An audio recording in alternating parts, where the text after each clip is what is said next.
भारत की सबसे ताकतवर कमांडो फोर्सेज जिन्हें देखकर अमेरिका भी डर गया। Number 8 SPG commando force. साल 1984 में प्रधानमंत्री इंदिरा गांधी की मौत के बाद 1985 में इस फोर्स का गठन किया गया था। इस फोर्स में कुल 3000 सक्रिय जवान हैं, जिनका मुख्य काम होता है प्रधानमंत्री की सुरक्षा। ये अक्सर सूट बूट में दिखते हैं। सूट के अंदर कई तरह के हथियार छिपे होते हैं। हाथ में क्लोज कॉम्बैट के लिए असॉल्ट राइफल होती है और इनके पास करीब 1 दर्जन हथियार होते हैं, जिस वजह से अगर कोई भी दुश्मन प्रधानमंत्री के पास आया तो सेकंड्स में उसकी मौत तय है। नंबर 7 स्वॉट कमांडो फोर्स। इनका पूरा नाम स्पेशल वेपन्स एंड टैक्टिक्स है। इनका गठन 1965 की भारत पाकिस्तान जंग के बीच हुआ था। कहा जाता है इनकी और एनएसजी कमांडो की ट्रेनिंग में कोई अंतर नहीं होता। इस कमांडो ग्रुप में सभी जवान 28 की उम्र से कम के होते हैं। इन्हें हर चुनौती से निपटने के लिए तैयार किया जाता है और ये आमतौर पर अर्बन वॉरफेयर के लिए ट्रेंड होते हैं, जो घात लगाकर हमला करने में माहिर होते हैं और इनका हमला इतना पावरफुल होता है कि दुश्मन बच नहीं पाता। Number 6 Marcos commandos. आपको अमेरिकन मरीन नेवी सील के बारे में तो पता होगा, पर क्या आप जानते हैं कि अपने देश में भी मरीन कमांडो यानी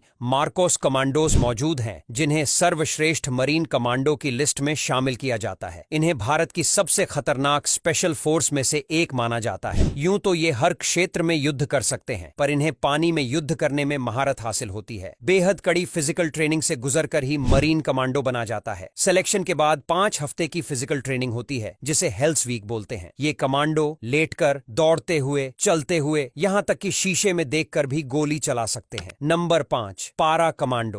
इंडियन आर्मी की सबसे ज्यादा ट्रेंड फोर्स को पारा कमांडोस कहते हैं। इनकी ट्रेनिंग दुनिया में सबसे कठिन मानी जाती है। एक रिपोर्ट के अनुसार इन्हें रोज 20 किलोमीटर की दौड़ में शामिल होना पड़ता है, जिसमें इनकी पीठ पर करीब 60 किलो वजन लदा रहता है। इस टुकड़ी में सिर्फ उन्हीं जवानों का चयन होता है जो बेहद फिट, मोटिवेटेड और समझदार होते हैं। पाकिस्तान के साथ 1971 का युद्ध हो या कारगिल का युद्ध, इसमें पारा कमांडोस का अहम योगदान था। नंबर 4 घातक कमांडो फोर्स। ये कमांडो फोर्स अपने नाम की तरह ही बहुत घातक है। इसे 1965 के भारत पाकिस्तान युद्ध में बनाया गया था। घातक प्लाटून आमने सामने की लड़ाई के लिए एफिशिएंट होती है। इनकी ट्रेनिंग भी पैरा कमांडो की तरह होती है। जब कोई खास मिशन होता है तो कुछ बटालियन में से चुस्त, ताकतवर और घातक सैनिकों को तैनात किया जाता है। पाकिस्तान में हुई सर्जिकल स्ट्राइक में पैरा एसएफ के साथ इसी टुकड़ी ने हमला किया था। इसमें फिलहाल 7000 कमांडो हैं। Number 3 Garud commando force. यह भारतीय वायुसेना की ताकतवर कमांडो फोर्स है। इस फोर्स को फरवरी 2004 में बनाया गया था। इनका मुख्य काम air assault, air traffic control, close protection, search and rescue, direct action, airfields की सुरक्षा वगैरह करना होता है। इनकी ट्रेनिंग 72 हफ्तों की होती है, जो सभी कमांडो से सबसे ज्यादा लंबी होती है। गरुड़ कमांडो रात में हवा और पानी में वार करने के लिए एक्सपर्ट होते हैं। हवाई हमले के लिए इन्हें अलग से ट्रेनिंग दी जाती है। फिलहाल इस फोर्स में 1740 गरुड़ कमांडो हैं। Number 2 cobra commando. ये कमांडो टीम 2008 में बनाई गई थी। कोबरा कमांडो फोर्स का पूरा नाम commando battalion for resolute action है। इनकी 3 महीने की ट्रेनिंग होती है। फिलहाल इस फोर्स में 10,000 कमांडो हैं। आमतौर पर इन्हें गोरिल्ला ट्रेनिंग और नक्सल वॉरफेयर के लिए ट्रेंड किया जाता है और इन्हें दुनिया की बेस्ट पैरामिलिट्री फोर्स में गिना जाता है। ये दुश्मनों पर लगातार हमला करने में एक्सपर्ट होते हैं। राष्ट्रपति भवन और संसद समेत